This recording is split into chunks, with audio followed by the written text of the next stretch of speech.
الصلاۃ والسلام علیک یا رسول اللہ وعلی آلک واصحابک یا حبیب اللہ، الصلاۃ والسلام علیک یا نبی اللہ وعلی آلک واصحابک یا نور اللہ۔ درود پاک پڑھنے کے بے شمار فضائل و برکات ہیں۔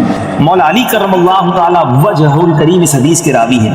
آپ نے ارشاد فرمایا، جس نے جمعہ کے دن 100 مرتبہ نبی کریم صلی اللہ تعالی علیہ وسلم پر درود پڑھا اور وہ اپنے ساتھ قیامت کے دن آئے گا تو ایک ایسا نور لے کر آئے گا، اسے اگر تمام مخلوق پر تقسیم کر دیا جائے تو کافی ہوگا۔ 100 مرتبہ جمعہ کے دن درود پڑھنے والے کو قیامت کے دن ایک ایسا نور دیا جائے گا کہ وہ ساری مخلوق پر تقسیم کر دے، پھر بھی کافی ہوگا۔ ذرا غور کیجیے مدنی چل کے جائیں، جمعہ کا دن درود پڑھنا گویا ہمارے لیے عید کا دن ہے، رحمتوں کے نزول کا دن ہے، خوب برکتیں لوٹنے کا دن ہے۔ الحبیب صلی اللہ تعالی علی محمد صلی اللہ علیہ وسلم۔ ہم کیوں نمازوں سے محبت نہیں کرتے؟ بے نمازی، میں آپ کو یقین کرے وہ وعیدیں سنا نہیں سکتا، لیکن ٹرائی ٹو انڈرسٹینڈ یہ جرم کتنا بڑا ہے۔ تمہیں پورے دن میں 5 بار اللہ کی بارگاہ میں سر جھکانے کا ٹائم نہیں ملتا۔ اللہ سے وعدہ کر لو، آج پکی نیت کر لو، کچھ بھی ہو جائے آج کے بعد ہماری کوئی نماز قضا نہیں ہوگی۔ ایک فارمولا ہے، جتنے بھی یہاں بیٹھے ہیں، نماز کا لطف لینا چاہتے ہو تو نماز کو سیکھیں، نماز کو انڈرسٹینڈ کریں، نماز کے اندر جو قرآن ہے کم از کم اس کو جانیں۔ کہ مسلمان ہونے کی حیثیت سے مجھے اور آپ کو پورا قرآن ایک بار تو زندگی میں ہم نے ترجمہ اور تفسیر سے پڑھا ہوتا، یار کم از کم یہ تو ہو سکتا ہے نا، جتنا نماز میں قرآن پڑھتے ہیں اتنا تو سمجھ لیتے، اس کو تو انڈرسٹینڈ کر لیتے، قرآن کی چند مشہور صورتوں کا معنی تو پتا ہوتا۔ مگر خشوع و خضوع کا تو عالم یہ ہے کہ نماز میں دھیان ہی کہیں اور ہوتا۔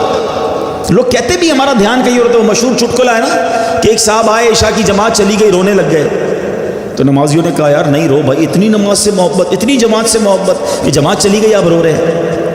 کہتے یار بات یہ نہیں ہے، مسئلہ یہ کہ روز دکان بند کر کے عشاء کی جماعت میں آتا تھا، امام صاحب 4 رکعت پڑھاتے تھے، میں پورا حساب ملا لیتا تھا، اب جماعت تو چلی گئی، اب حساب کب ملاؤں گا اور نماز کب پڑھوں گا۔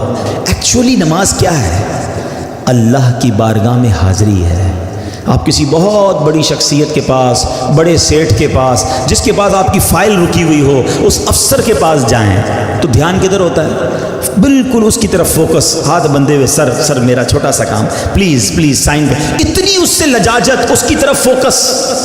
اور خدائے احکم الحاکمین کے دربار میں آنا ہے، دھیان کہیں اور ہے، سوچ کہیں اور ہے۔ خود سوچو، شرم آنی چاہیے، جس کا نماز میں دھیان کہیں اور ہوتا ہے اس کو خود ہی اپنے آپ سے شرم آنی چاہیے، اور یہ شرم ہی، یہ گلٹی ہی تمہیں دھیان دلا دے گی، تمہیں خشوع دلا دے گی۔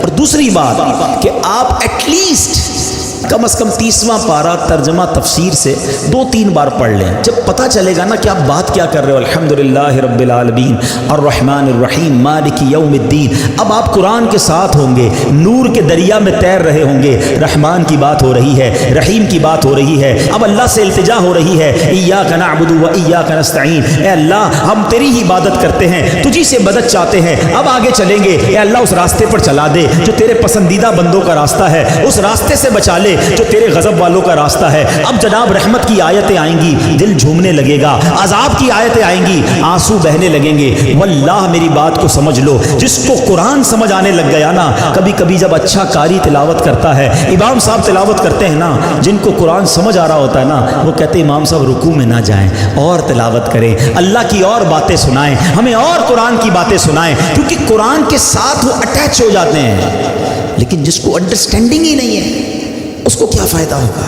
پلیز قرآن سے ایسی دوستی کرو۔ اور میں آپ کو کوئی بہت بڑا کام نہیں بتا رہا، کم از کم 30واں پارہ ترجمہ تفسیر، اب تو صراط الجنان آ گئی ہے، حاصل کر لے، پڑھ لیں، آپ کی زندگی بدل جائے گی۔ واللہ جس کو نماز سمجھ آنے لگ جائے گی اس کو نماز کا مزہ ہی اور آتا ہے۔ سبحان ربی العظیم جب وہ کہتا ہے اور وہ سمجھتا ہے کہ میں عظیم رب کی تعریف کر رہا ہوں، تو بعض اوقات تو آنکھوں سے آنسو نکلتے ہیں، سجدے میں جا کر سر جھکا کر سبحان ربی العالی جب دل کی گہرائیوں سے بندہ ادا کرتا ہے تو اللہ کو گویا یہ کہہ رہا ہوتا ہے، اے اللہ سر بھی تیرے دربار میں جھکا دیا، اب میں نے سب کچھ تیرے دربار میں جھکا دیا ہے، اپنا سراپا تیرے بارگاہ میں جھکا دیا ہے، اے اعلیٰ رب، اے مالک، اے خالق، اے سب سے بڑے مولا، اب مجھ پر نگاہ رحمت فرما دے۔ پھر بندہ اس کیفیت سے نماز پڑھتا ہے۔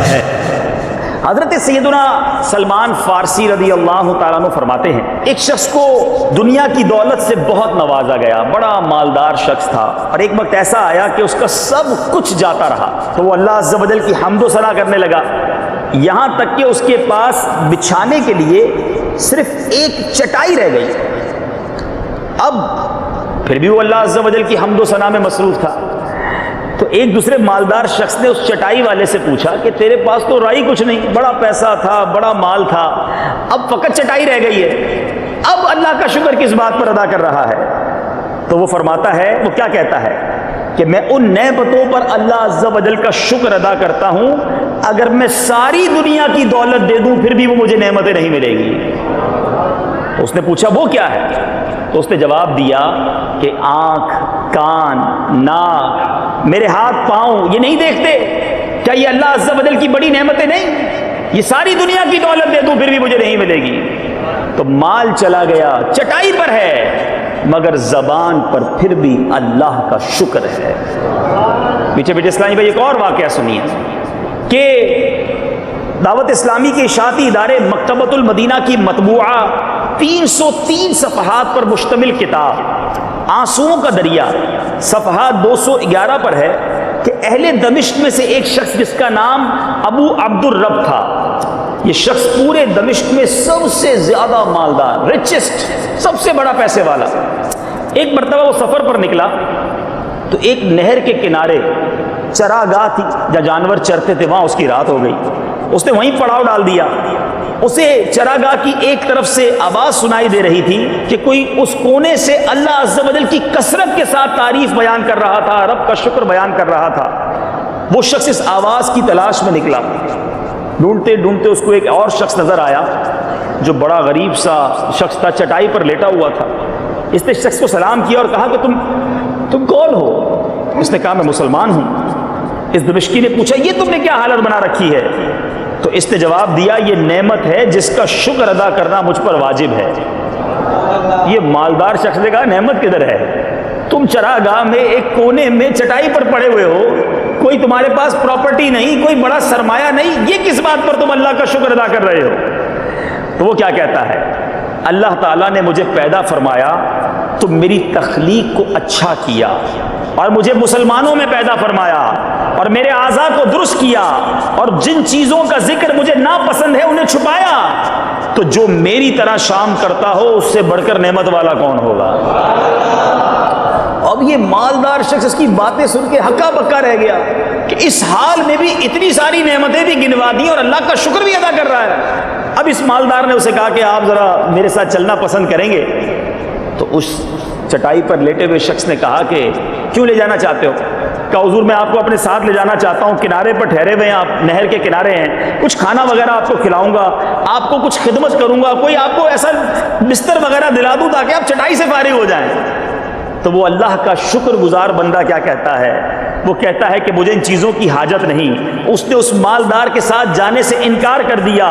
اب وہ مالدار کہتا ہے جو پورے دمشق کا سب سے مالدار شخص تھا کہ میں نے دمشق میں اس شخص سے زیادہ کوئی مالدار نہیں دیکھا ہے، جس کا دل اتنا پرسکون ہے، جو اپنے رب سے اتنا راضی ہے، جس کو نیند سکون کی آتی ہے، جو کچھ اس کے پاس ہے اس پر شکر گزار ہے۔